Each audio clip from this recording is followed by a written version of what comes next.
YouTubers, Fortune Cookie 45LC coming to you from the Hot Lead Zone, and tonight let's look at some more considerations about that backward loaded 525 Lyman slug that makes it even better than we think or we thought that it was. And at the end of this video, let's present a new idea that might even make this slug even better and take it to the next level. Now, first of all, these slug wads load very easily, very naturally, and crimp just perfectly. No problem there. Now, YouTubers, notice something very interesting.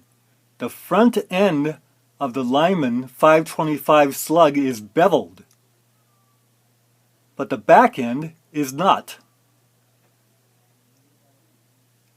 Now, what does this mean? Let's look at the targets. Well, what happens is when this slug impacts nose first, because of the bevel, you don't get quite the wad cutter effect. But the back end has a full wad cutter. So notice the hole made by the 525 slug when it goes in nose first, as opposed to the hole made by the 525 slug when it goes in back end first.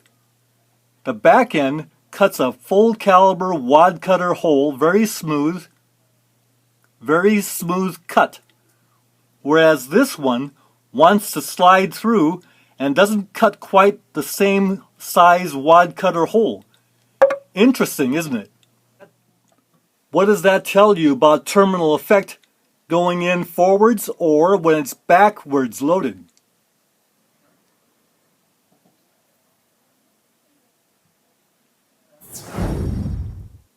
Well, YouTubers, you're all familiar with Hornady Lever Revolution ammo, which uses a hard rubbery plastic tip in the hollow point to, number one, make it safe in lever action rifles, and number two, to help aid expansion. Well, can we do something like this with our backward loaded Lyman 525 slug? So YouTubers, I don't know if any of you have had crowns done recently, but when you have crowns done, the dentist uses this rubbery stuff to take a mold of your teeth. And look at this. Very hard rubber. You can't dent that very well. You can, but you see how tough it is? And I was thinking, can we adapt this to our 525 backward loaded slugs? And the answer is yes. And here it is. This is the plug taken out. It's hard rubber, just like the Hornady Lever Revolution ammo tips. And look at that. When it impacts, where's that rubber going to go? It's going to open up. It's going to use hydraulic pressure and open up the slug.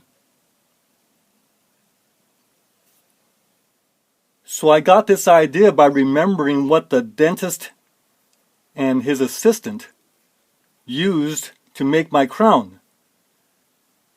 And I went back to him and showed him a Lever Revolution ammo, and he looked at the tip and he said, yes, the same material, Elastomer. And so I asked him how we could fill the cavity of a slug with the material, and here's what he came up with. Turns out that dentists are real good problem solvers. You give them a problem, they'll figure out something for it. But anyway, you take, this is the gun they use that dispenses that rubbery material. And the rubbery material is kept in these tubes. There's two different materials here, and when you squeeze the gun, it squeezes material out, and it squeezes it into this tip that both materials go in and they get mixed in here. And the mixed material comes out this end, and then it'll just harden after a while. You got about 3 minutes to wait for it to harden. So you put the tube of material into the gun like this, and then lock it down. like that. And then the tip just screws on here. See if I can figure out how that goes on there. He showed me how that goes on. So these tips go on to the end like this.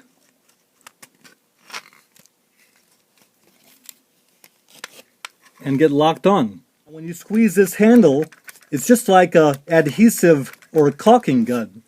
When you squeeze that handle, the material starts to come through. Look at that. So you're supposed to start by putting a little dab of it out first without using it. Like so. And then you can go ahead and apply it into your slug like that. And if you put just a little bit extra in there, then when you squash it down, it'll flatten it out on the end like that. So let's do a second one.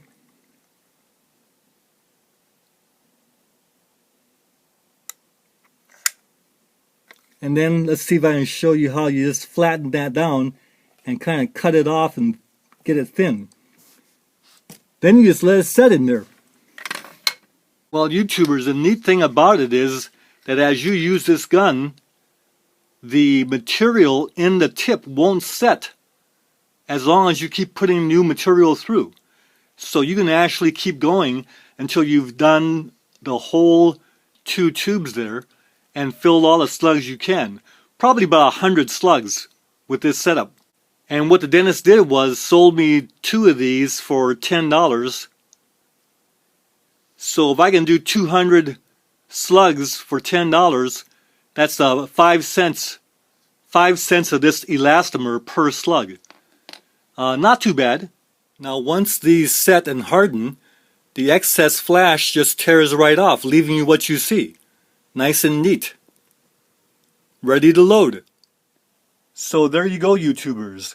We've adapted the elastomer technology to the backward loaded 525 Lyman slug, and we've got a nice hollow point there with the elastomer, and when that impacts, the elastomer should compress and expand the slug. Take care, we'll see you next video. Bye for now.